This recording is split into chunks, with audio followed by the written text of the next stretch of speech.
y'all, I am here to talk to you guys about the wonderful Breakout EDU boxes.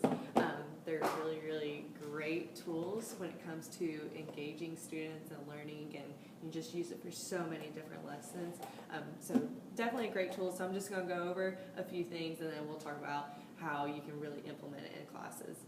So each Breakout box comes with a little thing that looks like this, and that is going to hook on to the outside of the Breakout box. And then you're going to set up all of these different locks. So there's letters, so 5-digit letter locks, 4-digit number lock, a directional lock, awesome with maps, just a typical key unlock one, and then a 3-digit one. So what you'll do is you'll set up all of these to according to however you are designing your lesson. These are going to be like the keys to get out, things like that. And then you just hook them on and you lock them. And so the thing is that you give the students a certain amount of time. So whether it's 30 minutes, 45 minutes, however long you choose, they have to get all of those locks off of this in order to break out. Typically, I would have like some candy in here, funny sign, things like that. So they got to break out into things like that. Now, there's all sorts of different kinds of clues and tools that you can use for this.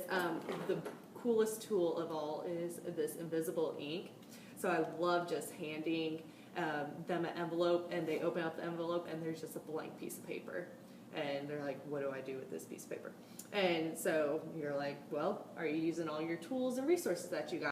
So using this invisible ink tool and then writing out on a piece of paper and then them using the black light, they can see their message. So very cool, very engaging. It's like they're spies or something. They love it.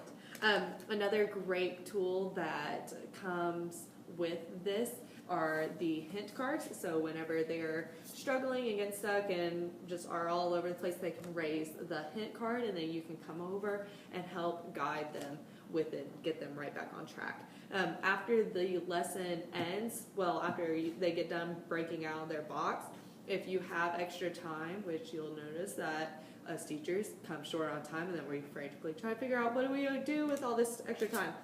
So there is a deck of reflection cards.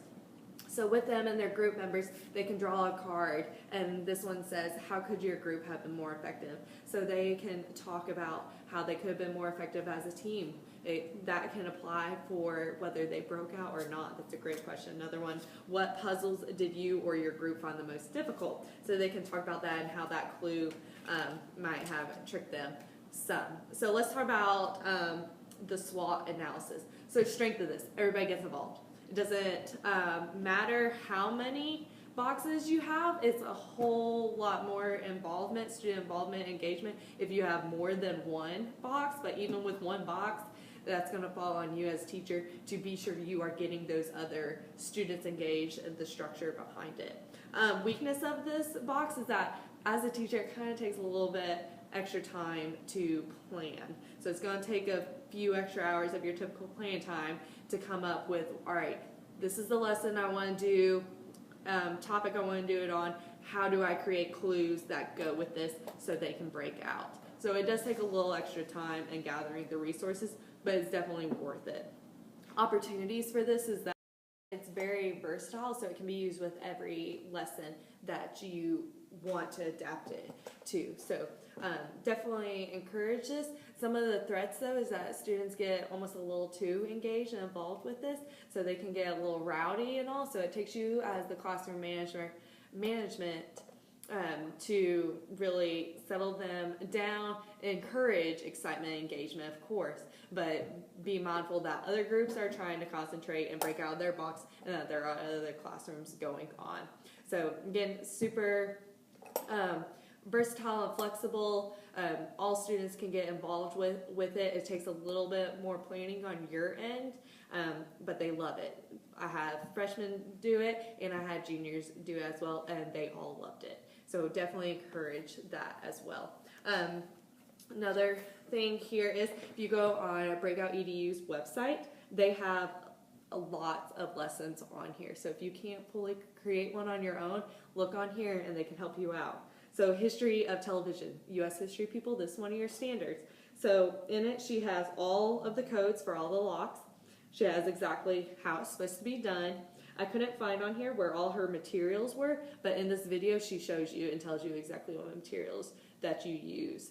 So you might need to create the clues maybe a little bit more, but she shows you everything you use. So just download them, put them exactly how she does them, and you're golden. Not much time at all. This is one way you can do it. I used this breakout box when I got observed this past spring, and I did it for EOC game. So I had 3 groups, only 1 group broke out, so 2 groups did not. So that showed me when we came back to this scenario that most of my students were not ready to take the EOC, which was anticipated because it was our very first day of reviewing for the EOC. But we went over a task and expectations, told them how much time that they had, and then we got to do the reflection cards as well. So really builds group work, your classroom atmosphere, student engagement and involvement. Overall, it's just a great tool, and I highly encourage you to use it next year. If your department doesn't have one next year, really fight for it. Get one, a personal one for yourself, right? These are great tools. So definitely use them, and you will not be sorry, and you will just reap the benefits of it, and so will your students. So have a great day.